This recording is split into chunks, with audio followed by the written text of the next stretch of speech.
Сервер Зомбир и Намальск.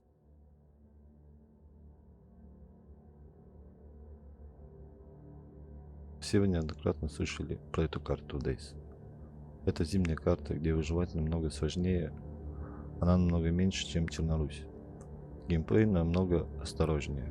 Прежде чем стрельнуть по зомби, нужно подумать. Карта маленькая и слышимость хорошая.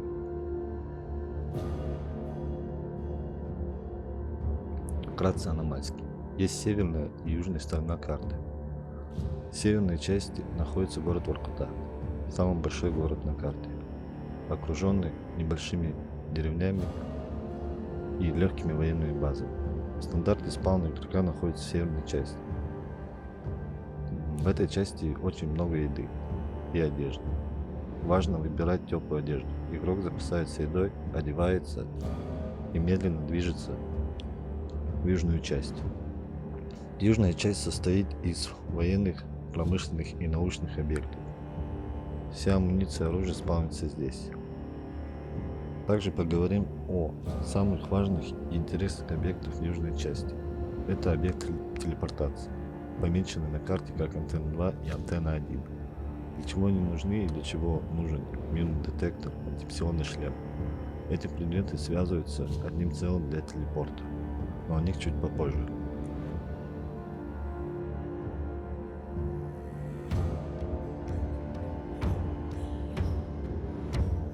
Сервер Зомбир совмещен с Expansion модом, но при этом имеет ванильную стройку и ванильное оружие. Сервер имеет направление в PvP. А естественно для PvP нужна медицина, которая сможет тебя быстро забустить.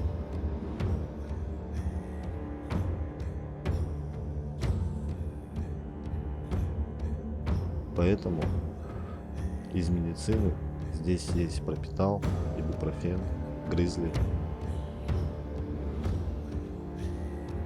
Пропитал поднимает хп в считанные секунды.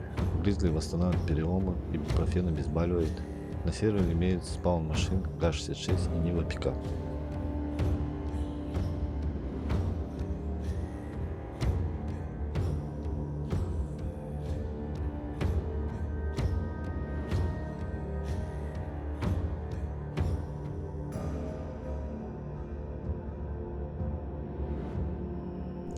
Объект А2, антенна 2, либо как его еще называют Афина 2, находится возле Брестского моста. Это самый большой объект в южной части. Объект А2 – это бункер, состоящий из 5 этажей под землей. Здесь вы можете найти рюкзаки, одежду, оружие, патроны, минный детектор, различную документацию о Намальске. Но прежде чем туда спускаться, при себе нужно иметь фонарь, ПНВ, что-нибудь, что излучает свет. На 3-м этаже находится пульт. Пульт для активации телепорта в А3.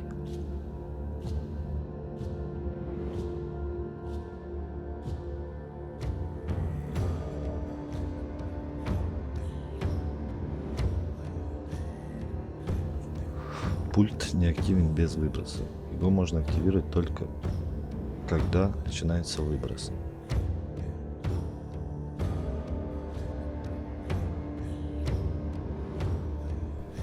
На карте очень холодно, поэтому приходится часто жечь костры, чтобы поддерживать температуру тела. Мне этим очень нравится Намальск. В этом есть какая-то своя атмосфера.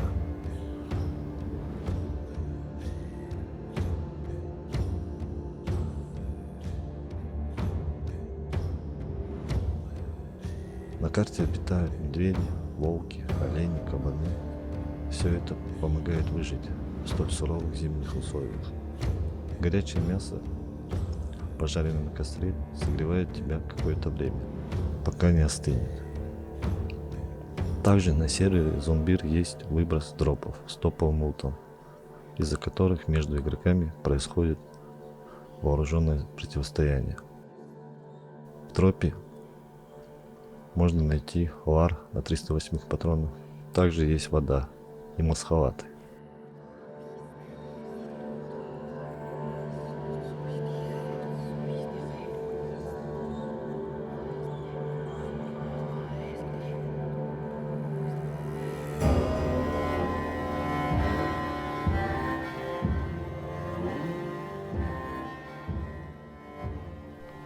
Масхалат уникален.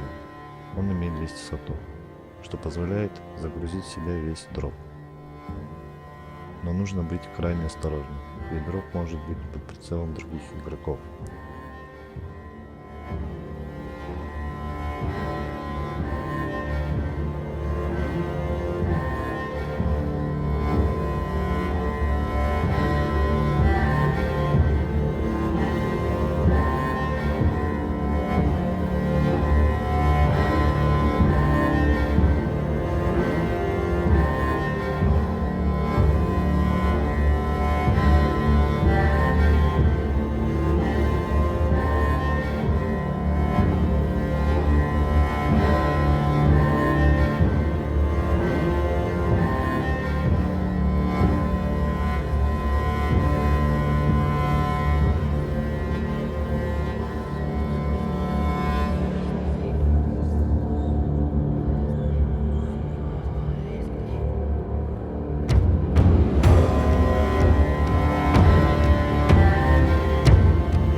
Объект А3 или антенна 3.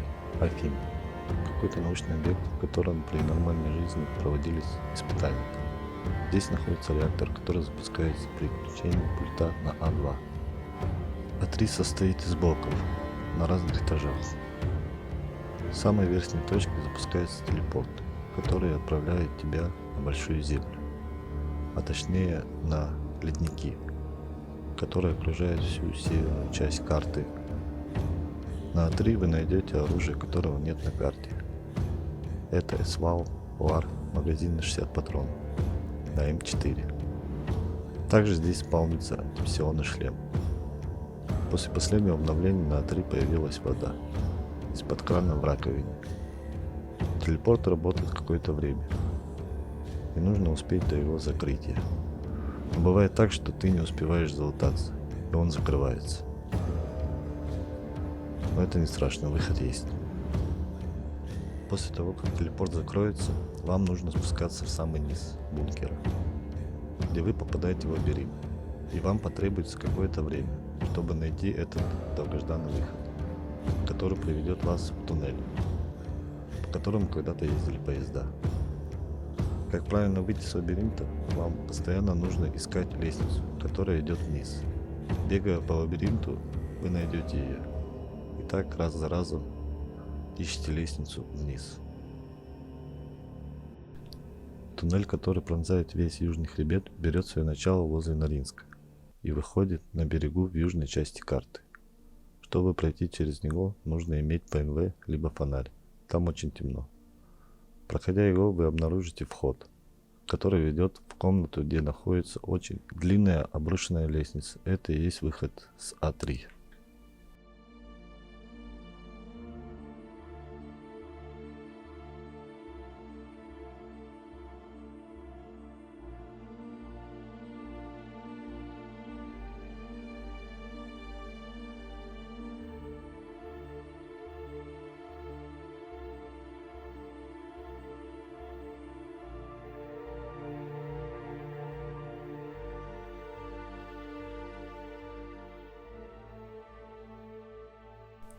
Мюн детектор предназначен для предупреждения о выбросе.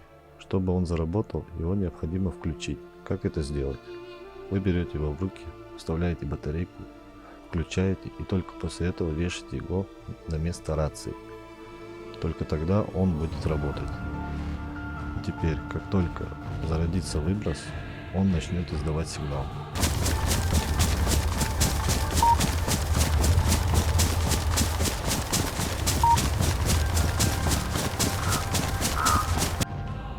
После вы направитесь на объект А2 и включите пульт, после чего Не теряя времени, двигайтесь в сторону объекта А1, антенна 1, где и открывается телепорт на А3. Но будьте осторожны, по пути на объект А1 животные очень активны в районе телепорта. На вас может напасть медведь или же волки.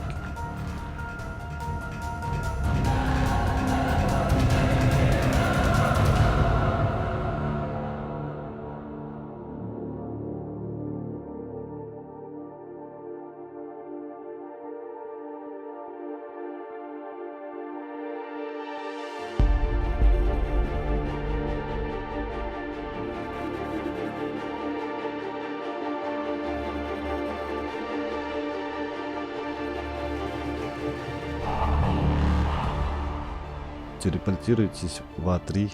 Здесь, как я уже говорил, мы лутаем все нам интересное. После этого мы готовы к телепорту с А3.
Антипсионный шлем нужен для защиты от выброса.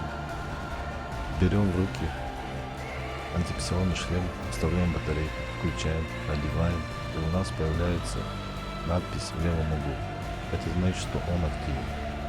И после телепортации, когда мы отправимся на большую землю, выброс нас не убьет.